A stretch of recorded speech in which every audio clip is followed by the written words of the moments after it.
違いますわね。この映像を見る限り、トジたちを襲った謎のフードの正体はマキさんではありません。ただどうやらフードのトジは2人いるようです。そしてそのうちの1人がマキさんだというのは間違いないですが、おそらく益子さんと糸美さんが見たのはトジたちが謎のフードに襲われ、その直後にマキさんが駆けつけたところだったのでしょう。まったく、その場でちゃんと事情を説明していれば疑われなかったでしょうに。やはりそうですか。ところでもう一人のフードのトジの正体には目星はついているんですの？お刀を持っているからといって必ずしもトジとは限りません。どういう意味ですか？トジたちを襲った謎のフードの正体はタギツ姫です。タギツ姫は隔離に追いやったのでは？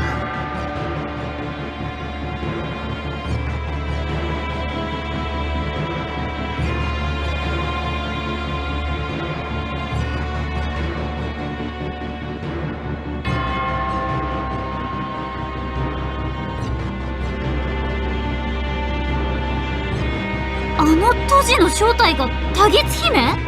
私たちが退治したフードのトジの正体がタギツ姫だというのは一体どういうことなんですか？私と日和ちゃんも茜様から説明された以上のことは知らないんだけど。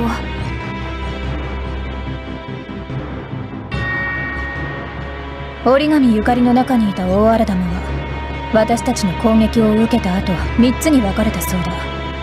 タギツ姫、タキリ姫、一木島姫の3つにな。こいつらは現在通常の荒玉の姿ではなく人のような姿で行動している。己の意志で自由にな。そしてタギツ姫は各地でノロを集めているんだ。大荒玉が3つに分かれ活動を？そんなことが？タキリ姫と一木島姫がどこで何をしているかは分かっているの？タキリ姫と一木島姫はそれぞれ政府が保護しているようだ。ちなみに私とカナミは先日タキリ姫と会った。カナミと十条さんが？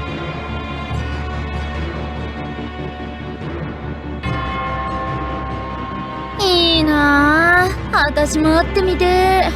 人型の荒玉なんて駿河みたいでぶっ潰しがいがありそうじゃねえか。トジってことは女の子なんだよね。大荒玉で女の子。ゆい、君の興味はそこかい？100円あげるからアイスでも買いに行っておいで。真面目な話が終わったら呼ぶよ。もう余計な口は聞かないから私を仲間外れにしないで。話を続けてもいいか？ごめんなさい、お願いします。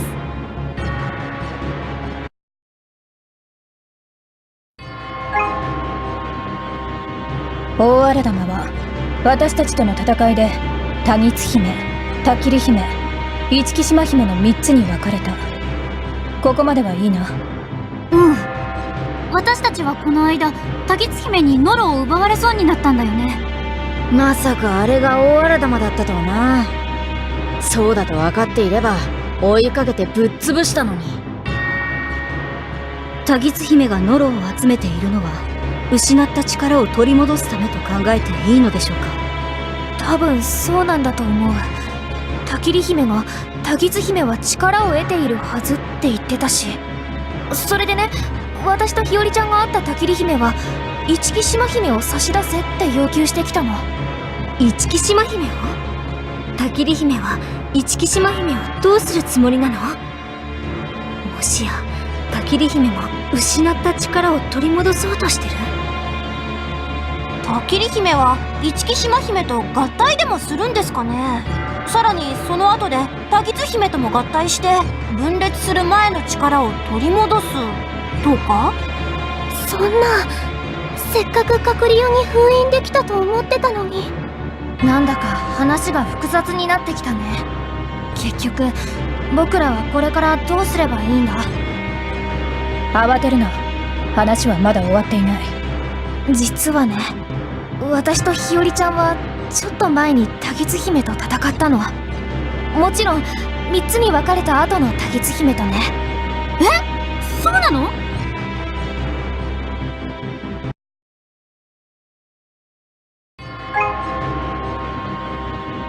私と日和ちゃんがたまたま防衛省にいた時にタギツ姫が襲撃してきたの。たまたま防衛省にいたってすごい話ですね。タキリ姫は防衛省で保護しているんだ。そしてタギツ姫はタキリ姫を狙って現れた。もともとは一つだった荒玉同士が争っているの？タギツ姫はタキリ姫を吸収し、自分の意志を残したまま力を取り戻したいといった感じでしょうか。おう、3つに分かれた時にそれぞれ違う3つの人格が生まれたみたい。うまく言えないんだけど、私が会ったタキリ姫は前に戦ったタギツ姫とは違う気がした。もしかしたら今は敵じゃないのかもって。敵ではない荒玉。カオルさんと一緒にいたネネみたいな感じかな。ちなみにタギツ姫はとっても強くて、私と日和ちゃんの2人で戦ったんだけど全然歯が立たなかったよ。カナミと十条さんでも？最高じゃねえか。私も戦ってみてー。でね、そこで指導さんが現れて加勢してくれたの。おかげでちょっとだけ有利になったんだけど、タギツ姫は戦いの最中に急に姿を消しちゃったの。戦いの後、指導真希は言った。今の自分には2つの目的があると。1つはタギツ姫の討伐、そしてもう1つはそのために必要な戦力を取り戻すこと。必要な戦力取り戻す？指導さんは言ったの。つば九郎夢を閣僚から救いたいって。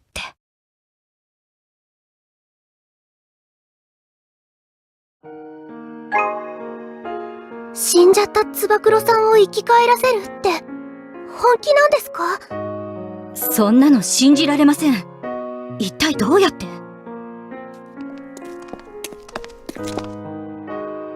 それは私たちから説明いたしますわ。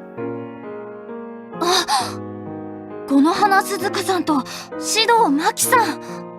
僕たち親衛隊は強大な荒玉に対抗するためノロを体内に入れた。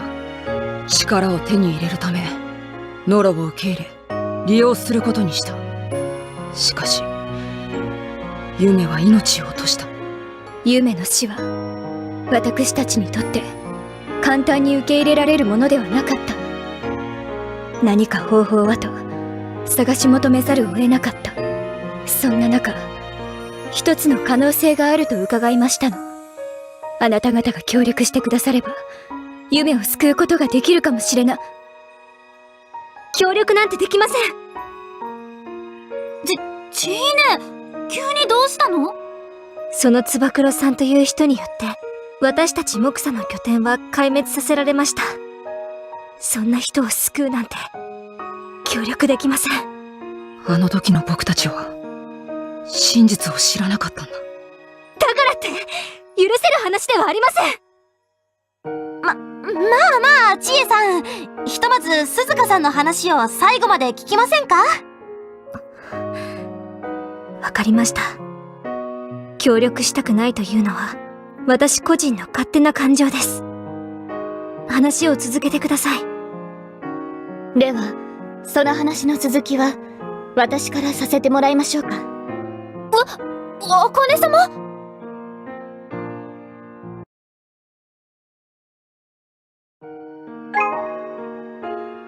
荒玉の力を受け入れたつば九郎さんは今も隔離用では生きている可能性があります。そして瀬戸内さんの持つ南無薬師影光の写しを使えば隔離用のつば九郎さんを現実世界に呼び戻すことが可能なはずです。南無薬師影光の写しで60年前、本物の南無薬師影光によって撃たれた大荒玉。便宜的に貝と呼びますね。この貝を隔離用につなぎ止めているのは本物のナムヤクシ影光のはずです。あなた方の手元に、いえ、写し世に影光の写しが存在するということは、隠り世に本物の影光が存在し続けているはずだからです。つば九郎ゆめさんを救う方法。具体的には、一木島姫をよりしろ、仲介役にして、あなたたちを隠り世に送り込みます。そして、ナムヤクシ影光の写しで、この貝を打つ。そうすれば、貝を隠り世につなぎ止めていた本物の影光が手に入れられるはず。この本物のナムヤクシ影光で、つば九郎さんを隠り世につなぎ止めている鎖を立てば、彼女を写し世に呼び戻すことが可能なはずです。それほどの力が、60年前、貝を隠り世に送ったナムヤクシ影光にはあるのです。ただし、これは前例もなく、あくまで推測に推測を積み上げた可能性の集まりにしか過ぎませんけれど。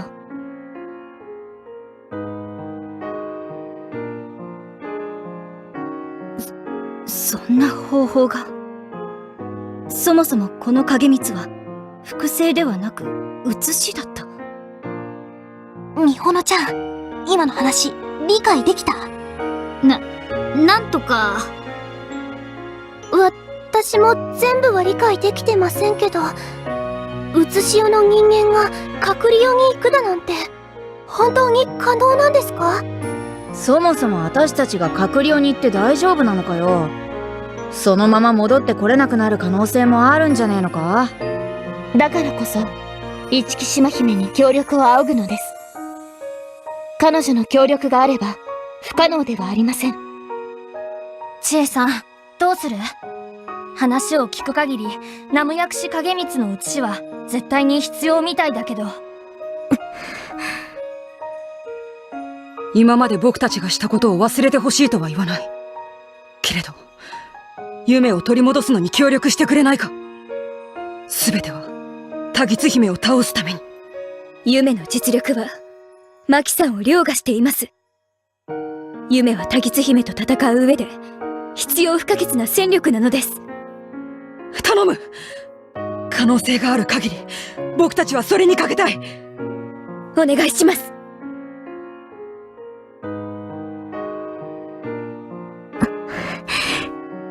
一体どうすればいいの？こんな決断をさせるために、宗楽学長は私に、ナムヤクシ影光の写しを預けたの？今回の話には違和感があります。これはナムヤクシ影光の写しが関わる作戦。なのになぜ調査隊を結成し、ナムヤクシ影光の写しを瀬戸内知恵に預けた宗楽学長ではなく、折紙茜がこの作戦を提案しているのでしょう。綾小路武芸学者に、宗楽学長に何かが起こっている。